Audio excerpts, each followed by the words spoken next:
Fala aí, gestor. Ivan Andrade com vocês, no nosso novo episódio do Gestor X, Multiplicar para Transformar.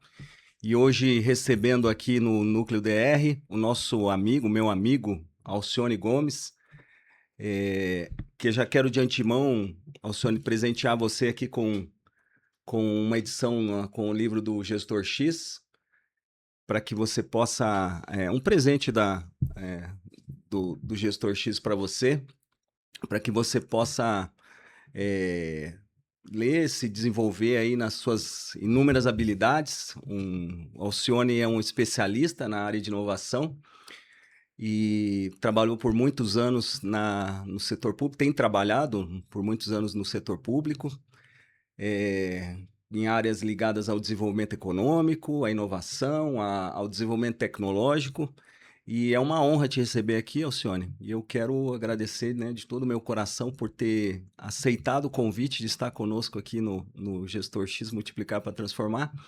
E eu queria que você falasse um pouco sobre você, sobre o Alcione, que além de pastor e vô do João e da Helena, né? Tem dois filhos, o Diego e o Daniel, que são grandes amigos. A família é muito.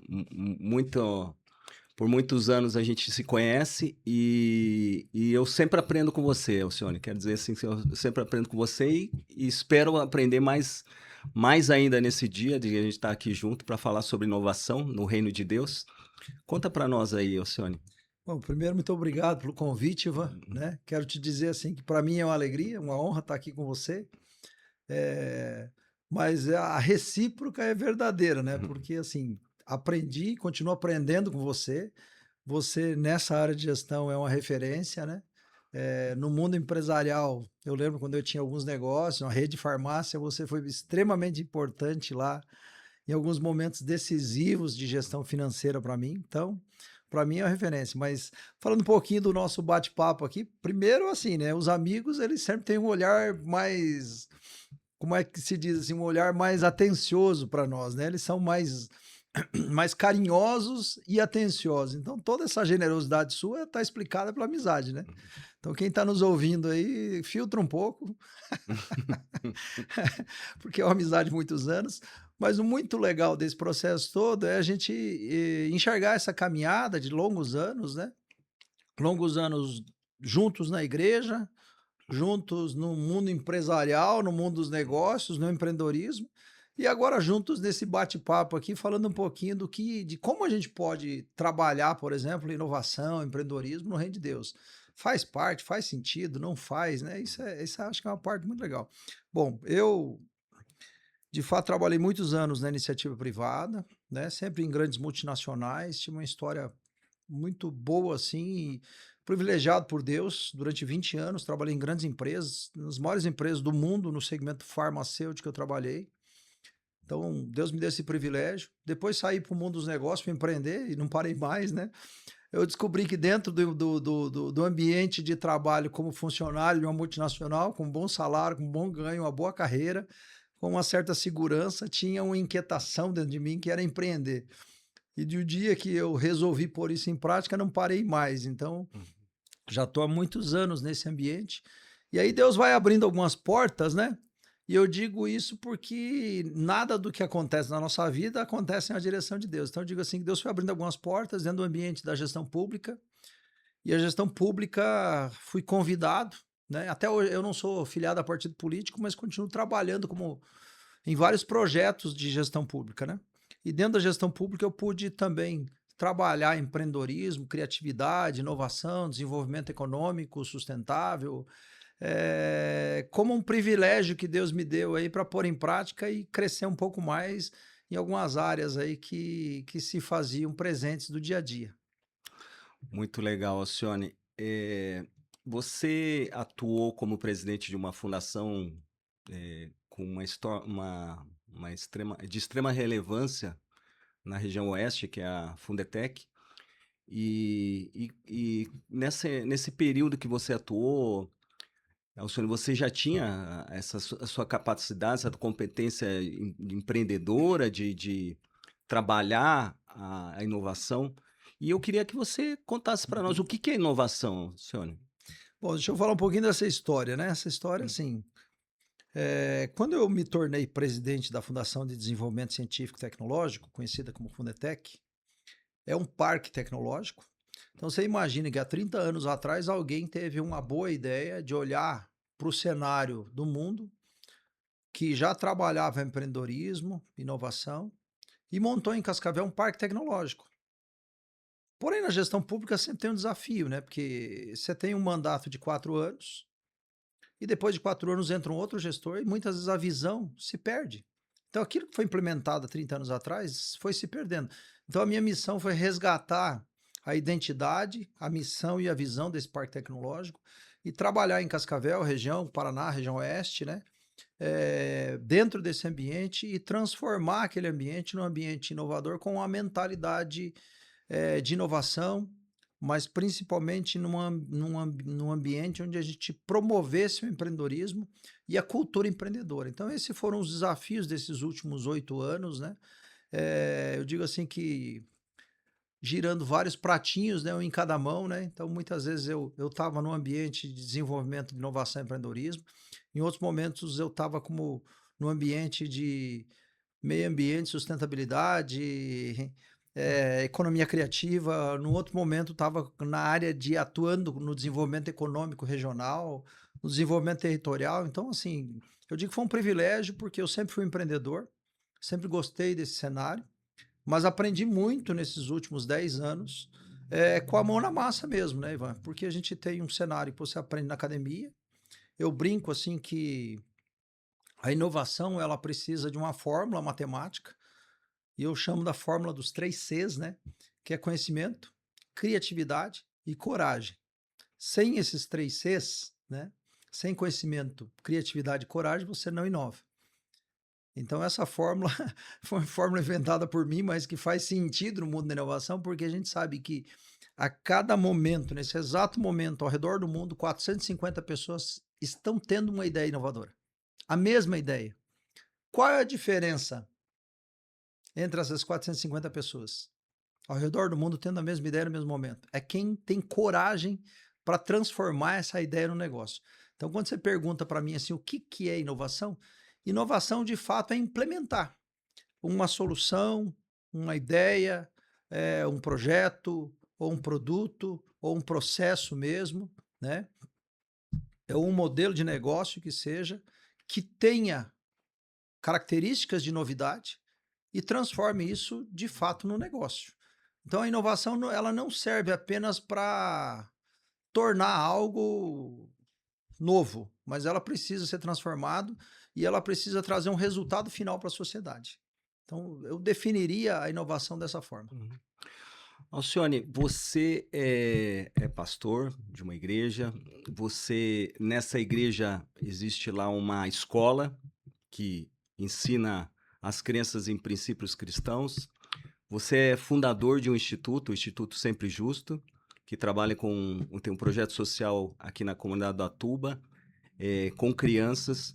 Como é que você conecta essa questão da inovação, do novo de Deus, da novidade de vida, de uma sociedade em transformação, né? Nós estamos vivendo uma transformação digital sem precedentes, com a inteligência artificial e com tudo aquilo que a gente vivencia, das mídias, das redes sociais.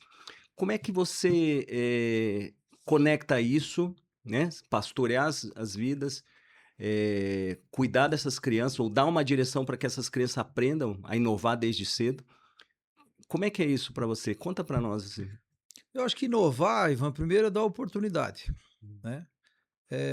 Pensa que se você desenvolver um- uma veia, né, empreendedora, você não necessariamente precisa ter dinheiro, recurso ou condição social para você estabelecer um negócio. Porque às vezes a gente olha as coisas grandes, né? Mas a Bíblia fala assim que a gente precisa prestar atenção nos pequenos começos, né? E eu gosto muito de pensar em duas coisas quando a gente fala de empreendedorismo, inovação e reino de Deus. Primeira coisa, a inovação, ela tem um motor. né? E o que gira a inovação, que faz essa roda da inovação girar, é a criatividade. Quando você olha para a Bíblia, você vai ver lá em Gênesis capítulo 1, versículo 1, dizendo assim: no princípio Deus criou. Ou seja, Deus trouxe à existência, sem o auxílio de qualquer tipo de material pré-existente, algo que ainda não existia. Deus criou os céus e a terra. Ali revela uma grandeza do nosso Deus, mas revela o caráter do nosso Deus, o caráter de um Deus criador. E só cria quem é criativo. E quando Deus sopra do seu fôlego de vida dentro de nós, Ivan, ele coloca da sua porção. Então nós somos criativos. Tem uma estatística muito legal que diz que uma criança de 5 anos, ela tem a sua criatividade tão aguçada que é maior do que de uma pessoa de 55 anos. Com 5 anos de idade. Tá, mas o que que acontece que essa criança então não vira um gênio da criatividade? Acontece é que ela vai sendo cerceada, ela vai sendo podada nos ambientes, nos lugares, e ela não pode exercer e manifestar toda essa criatividade. Mas se essa criança for desenvolvida nesse ambiente para poder criar e saber que ela tem um ambiente seguro para isso, você pode ter certeza que ela vai ser uma empreendedora no futuro. Porque ela não vai ver apenas uma árvore, ela vai ver uma obra da criação de Deus, onde Deus deixa ali saúde para as nações, deixa alimento para as nações, deixa energia, porque a madeira pode se transformar em material energético, para que a população possa se transformar em habitação. Então, de uma árvore, né? Então, tudo isso é obra da criatividade. Agora, assim, alguém olhou para aquela árvore e falou assim, poxa, isso aí dá mais do que fruta, né? Então, isso tudo faz parte. Agora, tem um outro texto bíblico que eu gosto muito, que é Mateus 25, quando fala da parábola dos talentos, né? Que é aquele senhor rico, que a gente entende ali como sendo Deus, ele entrega 5 talentos para um homem, 2 talentos para um outro e 1 talento para o outro. Todo mundo olha para aquilo e acha que talento, primeiro, talento é habilidade. Ali não fala de habilidade, ali fala de recurso mesmo. E talento ali não era um negócio pequenininho. Para você ter uma ideia, o cálculo aproximado de um talento era em torno de 6.000 dias de um trabalhador. Então você imagina o tamanho do recurso financeiro ou monetário que cada um desses homens recebeu. E até o que ganhou 1 talento, que a gente ia falar, mas era tão pouquinho, porque era um só, né? Ele recebeu o equivalente a 6.000 dias de um trabalhador. Então faça a conta se nós temos 365 dias por ano, né? Então era muito recurso. Um foi lá e multiplicou os 5, o outro foi lá e multiplicou os 2, e o outro foi lá e enterrou. E esse senhor cobra dele e falou assim, ó, se pelo menos você tivesse colocado no banco, ou seja, o último recurso era aplicar isso aí no banco. Por quê? Porque esse senhor esperava que esse homem administrasse recurso ao ponto de multiplicá-lo. Então Deus nos dá talentos, sejam riquezas, sejam competências, sejam habilidades, sejam a capacitação, para que a gente possa multiplicar. De que maneira a gente multiplica? Eu gosto muito desse ambiente da inovação, Ivan, porque a gente consegue multiplicar dentro de um contexto que é completamente bíblico, que é o contexto de propósito. Porque a Bíblia fala assim que o Senhor nos criou com um propósito. Ele nos gerou com um propósito. Ele nos chamou para um propósito. Mas o problema nosso é que às vezes a gente gasta muita energia no meio, no processo, e esquece do foco, do propósito em si. Quando você fala do ambiente de inovação, no ambiente de inovação, as pessoas que estão envolvidas nesse ambiente, e é legal porque a inovação ela acontece num ambiente de ecossistema, né? Ecossistema é um ambiente que se retroalimenta, né? As pessoas, de forma colaborativa, ajudam, apoiam, incentivam, colaboram, completam muitas vezes a deficiência ou a habilidade que o outro precisa. Isso no ambiente de negócios, né? Então, primeiro, tem muito princípio bíblico, né? Um ambiente colaborativo. Segundo, um ambiente que se faz por propósito. Ninguém monta um negócio inovador simplesmente com foco em ganhar dinheiro. A finalidade da inovação, ela precisa ter um resultado que produza algo de bom e algo de novo que resolva a dor da sociedade. Então, a inovação, ela parte de um princípio. O princípio é resolver a dor de alguém. né? Trabalhar a necessidade de alguém, seja de uma empresa, seja de uma comunidade, seja de uma pessoa, mas ela tem esse modelo, né? Então eu acho que quando a gente fala de conectar o reino de Deus com inovação e empreendedorismo, tem tudo a ver, baseado nisso que eu te falei. Uhum. É interessante você falar sobre essas dores e a maior, talvez uma das maiores dores hoje que a nossa família, que a sociedade enfrenta é do endividamento. E claro que isso é resultado, é fruto de uma, se a gente pode dizer, alguns autores chamam de analfabetismo financeiro, Uhum. de não buscar educação, não buscar ensinar as pessoas aquilo que de fato tem importância para poder viver esse novo, para poder inovar, para poder viver de forma efetiva e buscar resultados que sejam expressivos. Eh, o país referência hoje em termos de inovação é os Estados Unidos. As maiores empresas, né, de tecnologia, de inovação estão nos Estados Unidos. Então a gente pode afirmar que o brasileiro, de maneira geral, Alcione, ele enterrou os talentos ou está enterrando os talentos, né, baseado nessa passagem bíblica que você trouxe. E como é que a gente faz para desenterrar esses talentos?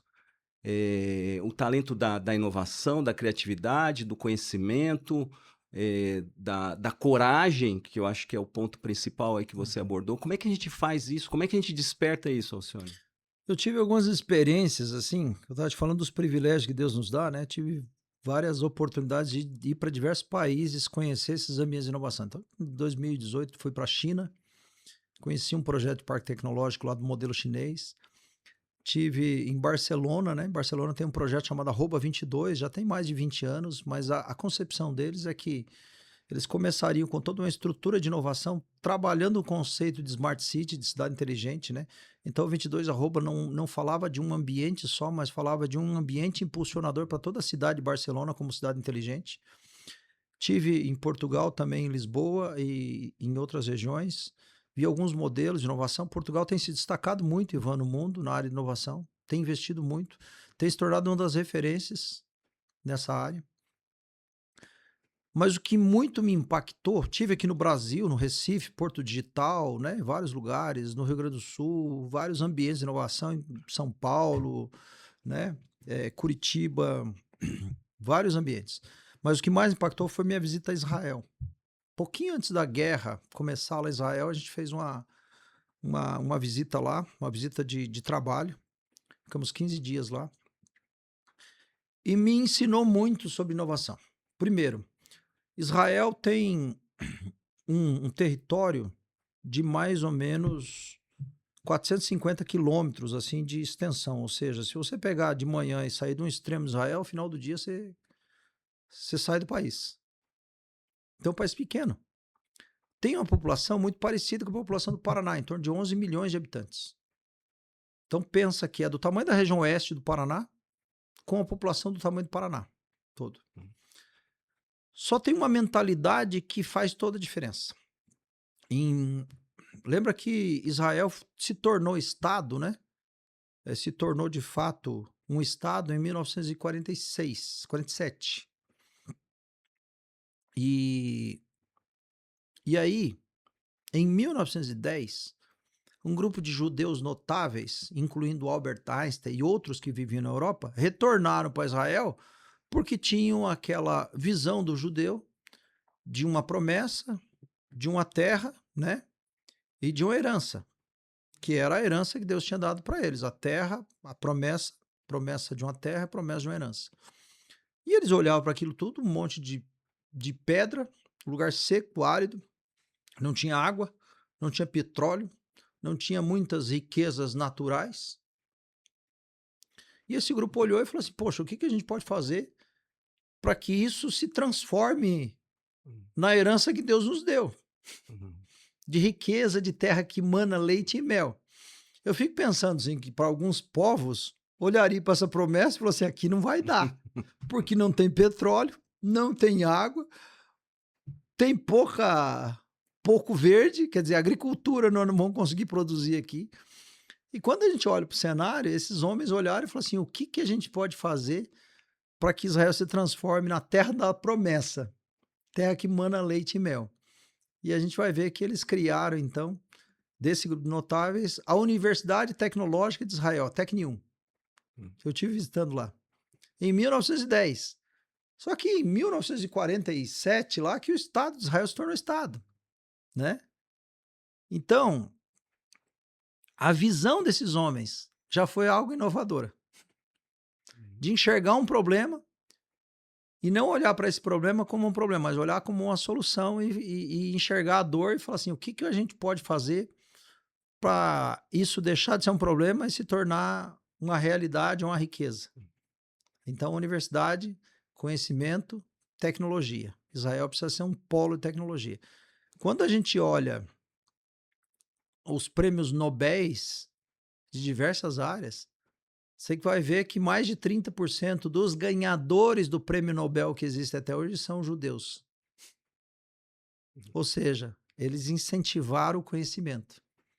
Mas não um conhecimento como muitas vezes acontece aqui no Brasil, que é um conhecimento de paper, que a gente chama, né? Que é aquele projeto, aquele TCC e tal, aquele estudo de caso e tal, que se transforma num documento de gaveta que não tem aplicação prática. Lá não. Lá, em Israel, eles têm uma aplicação não só para o projeto em si, mas para negócio, para economia, para a defesa do país. Então, eles entendem que eles estão num ambiente hostil para eles. Então, o sujeito nasce compreendendo que ele está num ambiente hostil, cercado de muitos povos inimigos que tentam destruí-lo. E eles têm uma, vou chamar de filosofia, não é bem esse termo, mas é uma mentalidade que eles chamam de Hutzpah. O que é o Hutzpah? O Hutzpah é você trabalhar, enfrentar os problemas, não desistir diante das adversidades. É essa mentalidade, que é criada na formação das crianças. Quando a gente estava falando de educação, de criança, tudo isso passa por um modelo mental que é construído, que é enfrentar os desafios. E acho que esse modelo que o judeu tem, que é olhar a bênção que Deus lhe deu, a promessa de Deus, e ir de encontro à promessa. A promessa era uma terra que mana leite e mel, só que eles tinham pedra,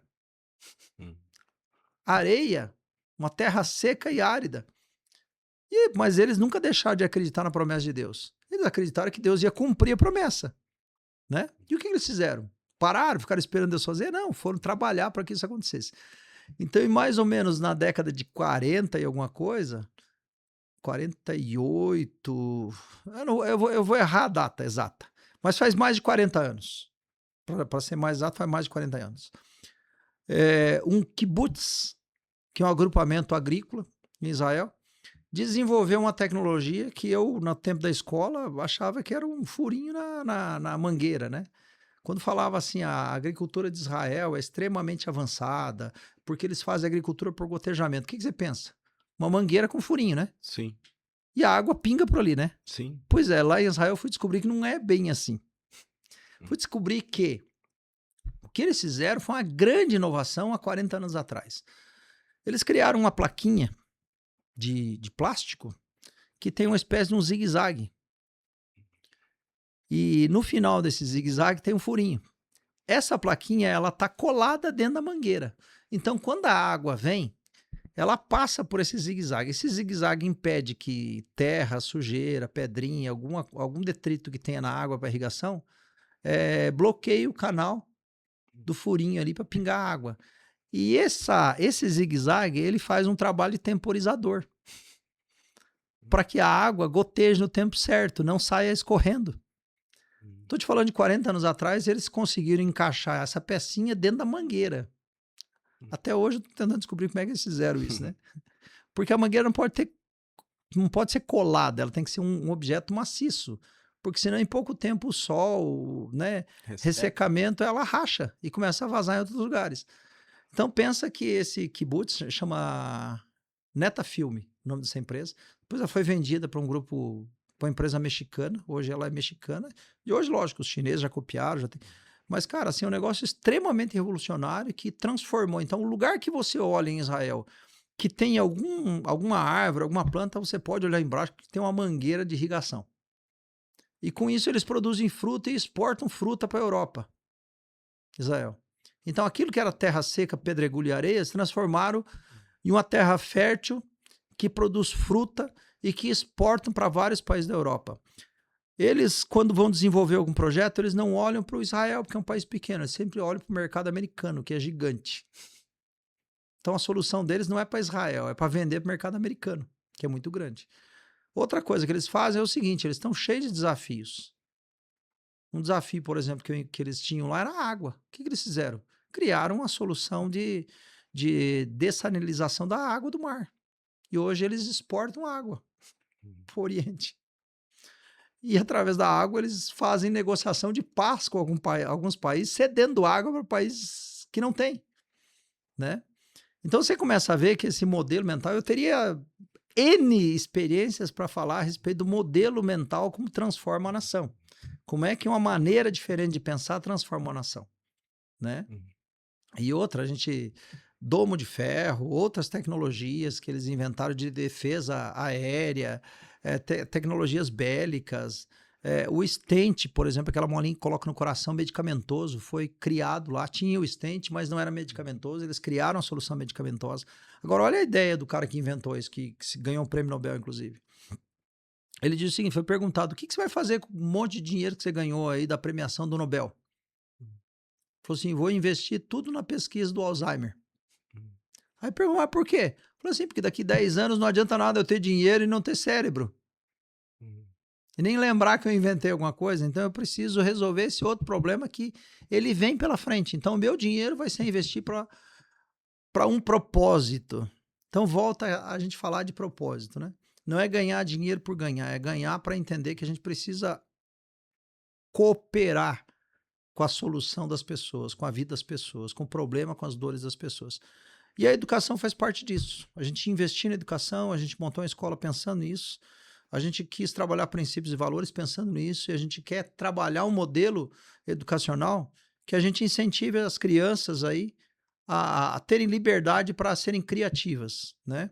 E para que elas não sejam formatadas num problema que vem sendo criado aí desde da década de 40 aqui no Brasil, que é levando as pessoas para depender cada vez mais do Estado, né? Então, assim, sonho de ser funcionário público, não que tenha problema, mas você não pode ficar pensando em só depender do Estado. Você precisa pensar em desenvolver, usar a criatividade que Deus te deu para que você possa transformar isso em riqueza, ou seja, não enterrar o talento. Muito bom, Alcione. A missão do Gestor X é formar discípulos que amam a Jesus e que dedicam os dons, os talentos e os recursos para a excelência financeira, que é multiplicar para transformar. Uhum. Muitas vezes a gente imagina que multiplicar está relacionado apenas com recursos financeiros, com dinheiro. Mas pelo que eu estou, e a gente já conversou muito sobre isso, e tem conversado, essa multiplicação de dons, de talentos, essa multiplicação do conhecimento, essa multiplicação da coragem, essa multiplicação da fé, do propósito, ela é muito maior do que isso, Alcione. E eu, me corrija se eu estiver enganado, eu consigo enxergar todo esse... que Deus traz à existência aquilo que não existe, que é um ato de fé inovar, é um ato de fé tomar essa decisão de sair da zona de conforto. E como é que a gente conecta isso com a igreja, Alcione? Como é que você enxerga isso? Acho que a igreja ela precisa, primeiro, Hum. Entender que o evangelho não é o culto de domingo. O evangelho é uma vida vivida a partir das nossas casas, né? E nas nossas casas, você vai encontrar lá a necessidade de preparar o alimento, a necessidade de armazenar o alimento, a necessidade de economizar energia em algum momento, economizar água, de fazer a gestão dos resíduos ali, por exemplo, para criar, a gente viver num ambiente onde o homem não destrua o ambiente onde vive. Então, isso parte de um princípio de educação ambiental. a gente entender que o evangelho, ele fala de cooperação, de ajuda ao próximo, e a ajuda não é só financeira, não é só dar o peixe, às vezes é você trabalhar o discipulado, né? Na inovação tem um conceito parecido com isso que eles chamam de mentoria, né? Então, alguém que já empreendeu, que tem experiência, tem sucesso, que tem know-how de alguma área, faz o mentoreamento de uma pessoa que está começando, é discipulado. Então, você percebe que os princípios, assim, que o mundo está fazendo coisas que a gente já aprendeu na Bíblia muitos anos atrás, né? E o mundo está aplicando. E a igreja está resistindo a coisas que dão certo, porque até no mundo dá certo, até aí fora, no ambiente de negócio, ambiente de desenvolvimento econômico, de empreendedorismo, dá certo. E a igreja resiste, por exemplo. Então a igreja vai perdendo riqueza, vai perdendo recurso. Eu digo que vai se esvaindo pelo vão das mãos. Mas como é que a gente resolve isso? Eu acho que, primeiro, é trabalhar a cultura. A gente precisa criar uma cultura. Na inovação, você não inova se você não criar cultura. E eu trabalhei muitos anos em Cascavel entendendo isso. A gente tinha uma necessidade de startup. Como é que se forma startup? Falei, tá, como é que eu crio startup? Eu preciso criar uma cultura de inovação. Então eu tenho que ensinar para as pessoas o que é inovação, como é que ela faz, onde ela se desenvolve, como é que ela acontece, quais os benefícios, qual o propósito da inovação, como é que você pode se tornar um empreendedor inovador, por exemplo, né? E qual é o benefício de você ser empreendedor inovador, né? Você pode continuar tendo a tua empresa com um modelo tradicional de negócio, mas a, a, a biografia, né? Vamos dizer assim, ou os estudos dizem que para cada $1 investido em inovação, você tem um retorno de mais 4. Então, assim, a inovação traz retorno para o teu negócio. Vamos pensar que nós temos hoje, por exemplo, a maior empresa do mundo no ramo de locação de imóveis, que não tem um imóvel sequer, que é o Airbnb. Você tem a maior frota de veículos do mundo de locação, né? Que é a Uber, que não tem um carro sequer. Tudo isso é resultado de alguém que pensou diferente um modelo de negócio. Ou seja, por que, que eu tenho que comprar um táxi, comprar um carro, transformar ele em táxi, ser dono, pagar tudo isso, se eu posso simplesmente, eu não preciso de um carro, eu preciso conectar pessoas que queiram trabalhar para isso. Então tem muita coisa no mundo ainda para ser startada. E a igreja também, ela precisa despertar para isso, Ivan, porque os modelos tradicionais de missão, como assim você enviava tipo Jocum, a igreja manda um missionário para outro país, eles vão deixar de acontecer. O movimento migratório no mundo hoje é um problema. O maior problema mundial hoje é o movimento migratório, né? A maior crise de diversos países. Então, quando você vai para um país, cada vez mais vai ser exigido o que você vai fazer lá. E para você entrar como cristão num país, você pode entrar como um empreendedor e, através do seu negócio, fazer discípulos. A gente tinha, quando tinha farmácia, muitas vezes se envolvia no problema das pessoas. E as pessoas contavam a história, e às vezes a gente orava com elas, né? Porque uma não podia engravidar, porque a outra estava com depressão, porque o outro tinha um problema de crise de pânico, né? E a gente ajudava, aconselhava. Sim, a pessoa continuava tomando remédio, né? Mas muitas vezes elas encontravam uma outra esperança para transformar a realidade delas, né? Então o negócio nosso pode ser um lugar de transformação. Sem contar que o recurso que a gente ganha pode ser investido em missões. Pode ser investido em escolas, pode ser investido em saúde, em projetos sociais, na igreja, né? Em vidas que muitas vezes têm uma necessidade de socorro, né? Mas para isso a gente precisa desenvolver algo, né? E parte da mentalidade, a transformação da mentalidade. Uhum. Alcione, as estatísticas demonstram que 62% da população não compreende conceitos básicos como juros, inflação e orçamento. Esse perfil de público estaria enquadrado como o analfabeto financeiro. Cerca de 50% da população não tem nenhuma habilidade digital.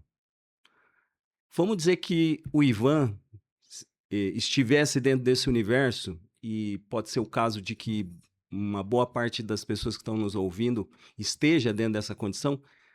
Qual que seriam os passos, as etapas a serem, a etapa inicial, da onde eu parto para iniciar essa jornada? Essa jornada assim de buscar o novo, de buscar inovar, de buscar a transformação da mente, de buscar o propósito. Qual que seria a dica que você daria para esse... Eu acho que tem, Hum, tem vários pedaços de resposta nessa tua pergunta. Primeiro, você pode começar na base, que é a criança. A gente está investindo lá em Cascavel, numa escola, para que a gente possa trabalhar a base. Essa escola surgiu até da ideia do David Wilkerson, lá que trabalhava em Nova York com gangues, né? E muitos dependentes químicos, né? E um dia ele, frustrado, né? Porque muita gente usuária de droga, e quando o grau de resultado de recuperação de dependentes químicos é muito baixo. Então você tem que trabalhar onde? Na na base. base, assim como E no Instituto Sempre Justo, que é, é o Sempre Justo é um a modelo tentativa. disso, né? Então, assim, é exatamente isso. Eu acho que trabalhar essa nova geração é um ponto-chave para que eles cresçam com uma mentalidade diferente, talvez, dos seus pais. Trabalhar os adultos, eu digo assim, que é um trabalho de convencimento, tá? Trabalhar a criança é um trabalho de pertencimento. Ela entender a importância disso, ganhar essa percepção para ela. Entender que ela pode fazer parte O da esforço transformação. seria bem menor, Bem né? menor. E aqui no adulto é um esforço de convencimento, porque eu sou de uma geração, você também, a gente tem uma idade muito parecida, né? Onde a gente não tinha computador, a gente não tinha celular, a gente não tinha internet, né? Então a gente lembra lá atrás, assim, quando a internet chegou, quando o computador chegou, né? Eh, as transformações que foram acontecendo. E a gente tinha ali uma oportunidade e um risco. O risco era eu ficar olhando para aquilo e falar assim, cara, todas essas tecnologias vão tomar o meu emprego. Hoje tinha a oportunidade de olhar para essas tecnologias e falar assim, eu vou aprender sobre isso, conhecer sobre isso, porque assim, eu tenho mais tantos anos de vida para frente. Então, eu preciso estar informado sobre a transformação que tem no mundo. Então, parte de uma decisão das pessoas de quererem conhecer, né, quererem aprender. Eu tenho essa inquietação de nunca deixar de aprender. Então, agora eu estou extremamente preocupado e ocupado. Eu quero aprender sobre inteligência artificial. Quero saber como é que isso funciona. Eu vou trabalhar com inteligência artificial? Eu acho que não, cara. Sinceramente, eu não vou ser um profissional dessa área. Mas eu quero entender como é que ela funciona, e muita coisa do que eu posso usar da inteligência artificial no meu dia a dia, eu já estou usando. Mas nem chega assim. Eu vi uma palestra esses dias, foi numa conferência sobre inteligência artificial, e o cara mostrou um gráfico sobre como é que está a inteligência no mundo hoje, né? E aí ele fala assim que toda tecnologia ela tem um pico, né? Tem uma que é a relação vale-pico, né? Tem o pico de crescimento dela, que é o teto dela, e depois ela tende a cair, vai surgindo outra tecnologia, que substitui aquela.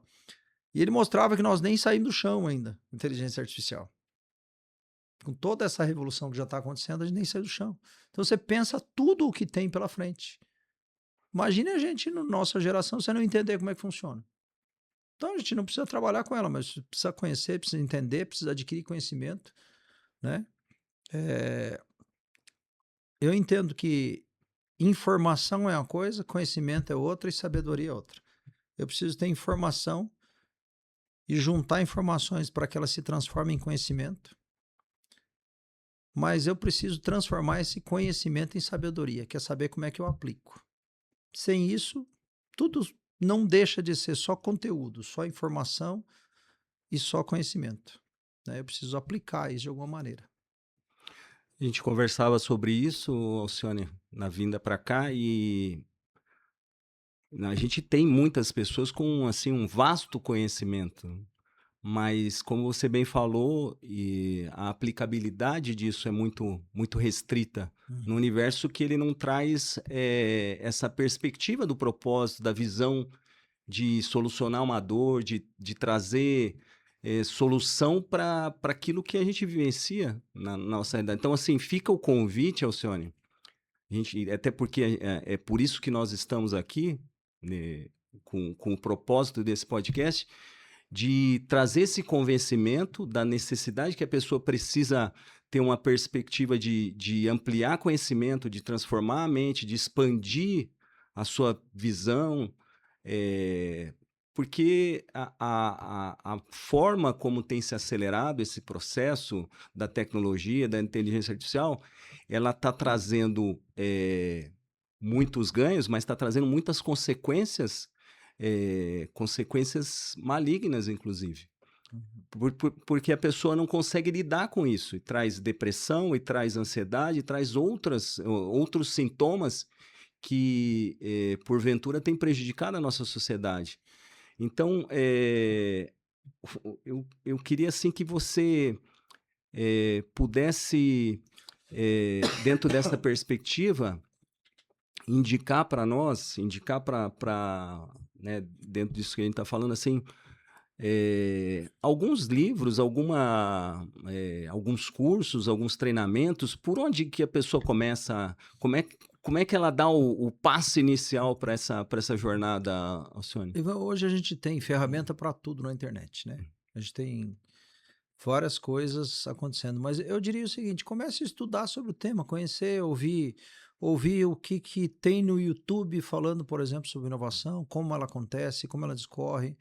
Você vai encontrar boas palestras disso também. Tem pessoas muito boas, CEOs de várias empresas, de várias partes do mundo, falando sobre isso, de grandes empresas, né? Que estão falando sobre isso. E olhar, por exemplo, para aquilo que está sendo dito, né? Por essas pessoas, e olhar assim o que de fato eles querem dizer a respeito, né? Então, porque eles estão vendo o mundo 30 anos na nossa frente. Se a gente pensar, há pouco tempo atrás a gente tinha internet de escada, aí você vê a internet a rádio, né? Internet a cabo, fibra. Agora você tem internet via satélite, Starlink de baixa altitude, né? Então, assim, o mundo está mudando muito rápido. A evolução da tecnologia está sendo muito rápida. As inovações estão chegando à nossa porta, só que elas vão se tornando rotineiras, né? Ninguém mais olha para um Uber e fala assim, nossa, que ideia maravilhosa. Só usa. Airbnb, ninguém fica prestando atenção, nossa, como é que esse cara teve a ideia de fazer isso? Só usa, só vai lá e aluga a casa, o quarto, o imóvel que você quer alugar lá para aquela temporada específica. Então, Netflix, ninguém fala de Netflix, mas qual que era o modelo até pouco tempo atrás? O modelo era locadora. Né? Você ia lá, pegava uma fita cassete, depois via o DVD, né? Hoje você nem sonha mais em guardar, alguns guardam de relíquia em casa. Mas mudou a realidade. Hoje, se você assina o streaming, hoje nós estamos assistindo a Copa do Mundo pela internet. Porque em qualquer lugar, ontem eu estava brincando contigo, a gente estava na estrada ontem, assistindo na estrada, quando pegava sinal, né? Você imagina quando a gente tiver sinal integral nas rodovias, via satélite, que a gente pode assistir de qualquer lugar. Então, a internet faz todo sentido. Eu não tenho a televisão dentro do carro, mas eu tenho internet. Então, eu estava assistindo o jogo, em alguns momentos, dava sinal, assistia o que estava acontecendo. Daí um pouco parava. Um pouco voltava o sinal e via o resultado. Mas assisti quase o jogo inteiro, vim de Cascavel para cá ontem à noite. Então, isso tudo possibilitado por essa revolução, por essa tecnologia. Mas uma coisa que você falou que eu queria deixar, que eu acho que é a questão de você repartir aquilo que você tem recebido. Você é um homem do mundo de negócios, do mundo das finanças, Deus te deu uma oportunidade de aprender muito desse mundo financeiro. E você tem duas maneiras de trabalhar isso. Ou você guarda para você, ou você multiplica, que é o fator X. O gestor X. O gestor X. Que é você multiplicar. E é multiplicar aquilo que você recebeu. Né? Então, vocês estão lá no Atuba fazendo um trabalho onde você pode multiplicar para aquelas crianças como é que você faz gestão do orçamento em casa. Eu quando conheci o Evangelho, Ivan, uma das coisas que eu tive que aprender no discipulado foi fazer gestão financeira, eu não sabia. Eu trabalhava há anos numa multinacional, ganhava um excelente salário e o salário não dava. Então, não é o quanto você ganha, é como você gasta, ou aonde você gasta, ou como você guarda. Né? Então, fui aprender isso no discipulado. mesmo trabalhando numa multinacional grande, inglesa, né? Patrocinava a Fórmula 1, por exemplo. Então, assim, o evangelho, ele tem tudo o que a gente precisa. A gente só precisa aprender dele, né? E multiplicar multiplicar o amor a Deus, multiplicar o amor ao próximo, Alcione, é o mandamento, né, do nosso Deus.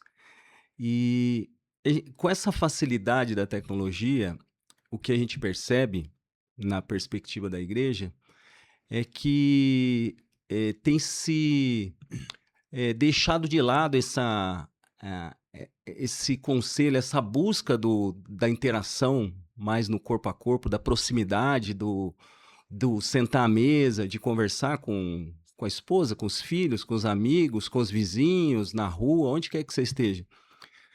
Como é que qual dica você poderia, né? Você como pastor, como líder, como empreendedor, o que você aconselha? Quais são os cuidados principais aí para não ficar... Acho que o mundo virou de cabeça para baixo, né, cara? Se você olhar, porque as pessoas estão buscando a inteligência artificial e algumas pessoas estão se relacionando com a inteligência artificial. Olha que absurdo. Tudo isso é carência. Ivan, vai chegar um momento da nossa história, da história da humanidade, que as pessoas vão ter cada vez mais problemas seríssimos emocionais. Porque elas vão se desconectando umas das outras. Elas vão se desconectando do mundo real. Esse é um grande problema. Tem um negócio que ninguém fala, mas tem uma crise na sociedade hoje entre os jovens, que são as bets. A gente não faz ideia da quantia de gente viciada nesse negócio. Isso virou um problema de política social. Só que ninguém está falando. Porque as bets pagam um monte de imposto e patrocinam um monte de clube de futebol, patrocinam um monte de evento. O maior patrocinador da Copa. O maior patrocinador da Copa. Cara, se você olhar, o que era bets até 2 anos atrás, né? Entendeu? E aí você olha só que elas estão gerando um caos social. É mais ou menos o que se falava lá no passado, o seguinte, falou assim, ó, não tem problema de propaganda de cigarro, porque eles pagam imposto alto. Vamos só aumentar imposto, o governo só arrecada mais. Propaganda de bebida, não só aumenta o imposto da bebida, arrecada mais. Só que não olha o resultado disso a longo prazo, que é o problema social que vai sendo gerado. Então a igreja ela precisa tomar um cuidado e viver na simplicidade que é o evangelho, né? E o evangelho, ele é vivido em entranháveis afetos e misericórdias.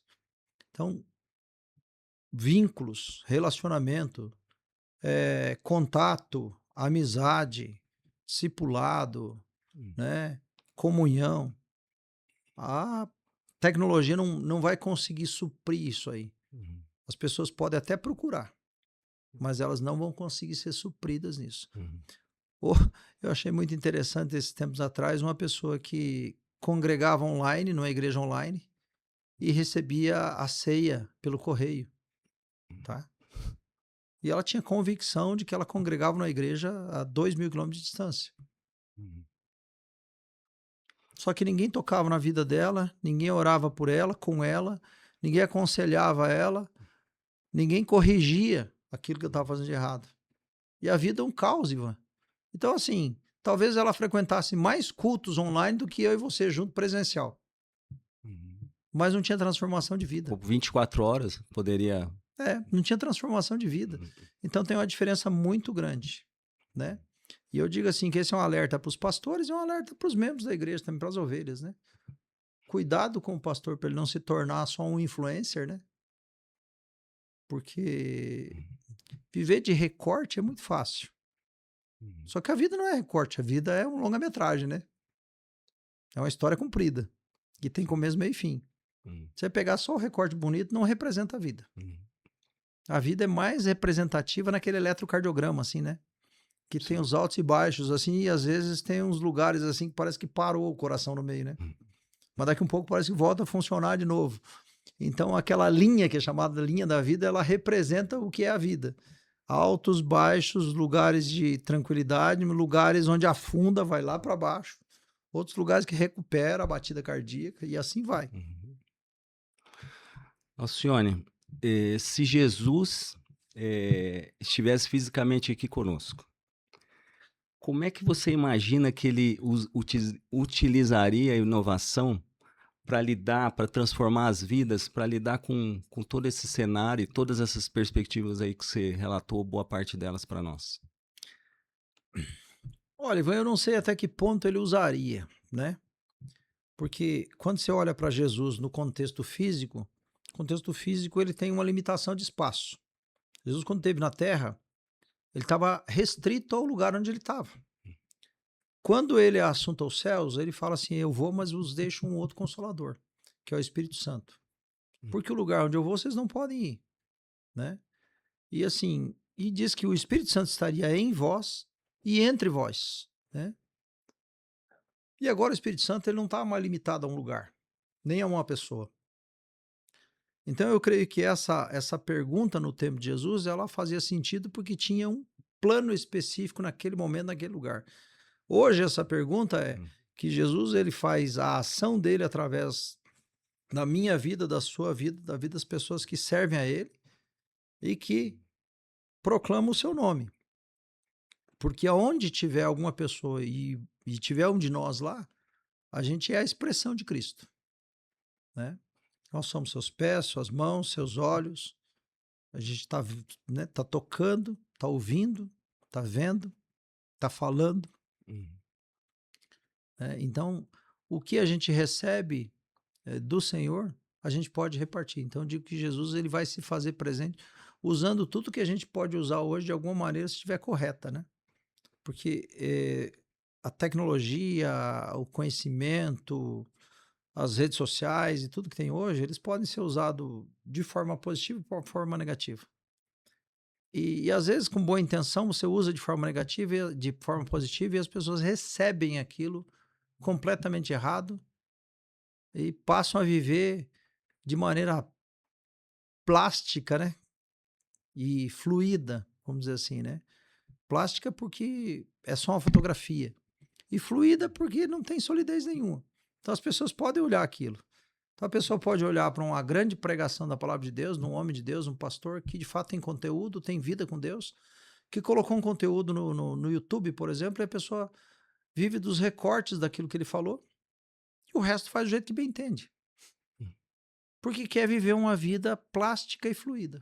Não quero relacionamento, não quero perdoar, não quero pedir perdão, não quero submeter a conselho, não quero que expor minha vida, como falam hoje, né? E eu vivo do meu jeito, e tiro as fotos e posto, e parece que eu estou no mundo perfeito. Uhum. E você, como discípulo de Jesus, Alcione, e que vive e transpira o Evangelho, né, conheço você muito bem e posso afirmar isso de maneira categórica, eh, como é que o Ivan e os nossos ouvintes, eles podem viver esse Evangelho de maneira prática, dentro desses desafios da tecnologia, mas de cumprir o ID mesmo, de ir de pregar o evangelho a toda criatura. Acho que essa foi a melhor pergunta que você podia ter me feito hoje. E é que eu queria ter falado desde o início, assim, e talvez o assunto pudesse ser só esse. A gente estava vindo de carro para cá e eu estava pensando, e até ia falar para você sobre isso. A igreja, ela pode viver num padrão de conduta moral excelente. A igreja, ela pode viver de forma ética na sociedade perfeitamente. A igreja eu digo pessoas, né? Ela pode viver respeitosamente, né? Com princípios morais muito bem regulados, né? Ela pode viver assim. Mas para se viver uma vida cristã, você precisa do Espírito Santo na sua vida. E você precisa do Espírito Santo e daquilo que ele concede aos homens, que são os dons. É impossível a gente viver uma vida cristã, Ivan, sem os dons. Então você estava falando gentilmente que eu vivo e transpiro, falou, olha, é muita gentileza sua. Eu tento viver todos os dias como cristão. Eu tento viver todos os dias e me esforço para viver como cristão. E o que eu tenho aprendido é que cada dia mais eu preciso ser capacitado pelo Espírito Santo de Deus. Eu preciso ser cheio do Espírito Santo, eu preciso fluir nos dons que ele já nos deu, né? Para que a gente possa ser frutífero, ser efetivo e cumprir o propósito que a gente foi chamado. Senão a gente gasta muita energia com os processos do meio ali, né? Sendo que a gente acaba não cumprindo o propósito efetivo que é o nosso alvo. Então, acho que o desafio nosso primeiro, de forma prática, né? Ler a palavra, orar, buscar comunhão com Deus e ter comunhão uns com os outros, que é a igreja. Quando a gente olha para a cruz, a gente vê uma expressão horizontal, né? Horizontal, que fala da nossa relação com o próximo.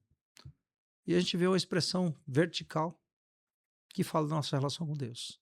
Não tem como viver o evangelho de Cristo crucificado sem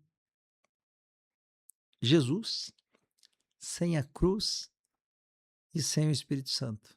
Porque a obra é completa.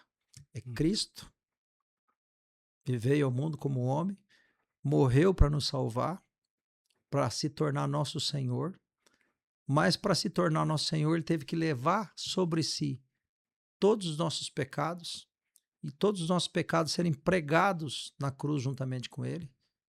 E a Bíblia fala assim que ele se esvaziou, se tornou em figura de homem, figura de servo, sofreu a humilhação de homem, obedeceu até a morte na cruz. Mas a Bíblia fala também que ao nome de Jesus todo o joelho se dobrará e toda língua confessará que ele é o Senhor.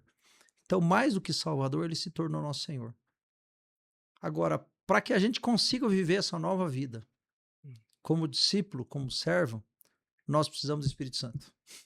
Então, essa obra completa da figura de Jesus, da figura da cruz e da figura do Espírito Santo.